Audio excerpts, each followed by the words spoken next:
hemos sufrido una rotura de polea, casi en el 100% de los casos nos va a permitir tener una vida cotidiana normal.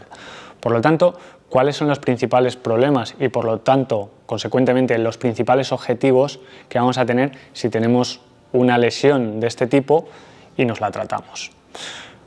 No sufrir dolor y recuperar la fuerza que teníamos antes. En la inmensa mayoría de los casos, las roturas de polea producen y traen como consecuencia un déficit de fuerza en el dedo en cuestión. Este déficit se va acrecentado en agarres que tengan una mayor flexión interfalángica de la articulación interfalángica proximal, como puede ser el arqueo, un poco menos en semiarqueo y un poco menor en extensión.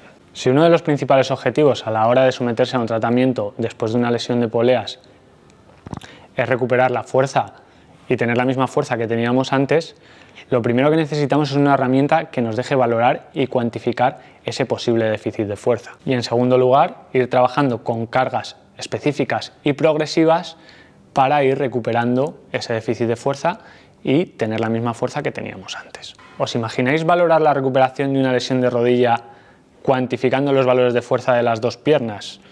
Sería muy impreciso, ¿no? Pues en este caso todavía más, porque ¿qué ocurre si no tenemos una herramienta para valorar la fuerza de ese dedo en cuestión y lo valoramos como tradicionalmente se ha hecho con toda la mano? Pues que realmente estamos midiendo la fuerza que ejercen 4 o 5 dedos cuando realmente queremos hacer una valoración de un solo dedo. Por lo tanto, esta herramienta es fundamental. Tenemos que valorar el déficit de fuerza del dedo en cuestión y en agarres específicos. Es decir, en monodedo no vale, por ejemplo, a no ser que precisamente sea justo ese agarre el que queramos valorar. Pero teniendo en cuenta que las lesiones de polea afectan más agarres con mayor flexión de la articulación interfalángica proximal, no vendría al caso. Estas valoraciones las tendremos que hacer siempre sin que haya dolor. El dolor tiene que ser nuestra guía para ver hasta qué carga puede tolerar nuestro dedo. A la hora de valorar ese posible déficit de fuerza, por desgracia en la mayoría de los casos no se tienen datos de la fuerza que tenía ese dedo anterior a la lesión.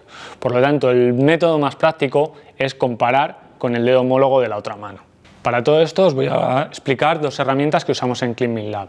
La primera es un sensor integrado a una tabla de tal manera que aunque tú hagas suspensiones con las dos manos, te mide la fuerza que hace un dedo que quieras. ¿Y cómo mediríamos aquí ese posible déficit? Haríamos una suspensión máxima, repito, siempre sin que haya dolor, y veríamos cuál es la contribución, pues por ejemplo, supongamos que el dedo que se ha lesionado es el corazón, del dedo corazón. Y compararíamos con la fuerza del dedo corazón no lesionado. Esta máquina solo valdría para evaluar ese déficit, pero no para programar una progresión en las cargas. ¿Por qué? Pues porque al final no tenemos un feedback directo que nos diga cuánta fuerza estamos haciendo. Sin embargo, para eso tenemos otra herramienta que se llama FPR. Esta herramienta, además de que también podríamos evaluar ese posible déficit de fuerza, además nos deja colocar unas cargas determinadas para que soporte el dedo. Siempre con agarres específicos, es decir, sin efecto cuádriga, a no ser que lo buscásemos específicamente, de tal manera que todos los dedos hacen fuerza, pero solo sometemos a esa carga exacta que queremos al dedo en cuestión. De tal manera que con el FPR podemos empezar con una carga, por ejemplo, de 2 kilos y progresivamente, sin que haya dolor, ir aumentando esa carga hasta un valor máximo que lo podemos fijar en el valor máximo del otro dedo y ahí podríamos considerar que hemos recuperado el déficit. Pero en el próximo capítulo ahondaré más en esta parte de cómo debemos hacer la readaptación tras una lesión de polea usando esta herramienta, el FPR.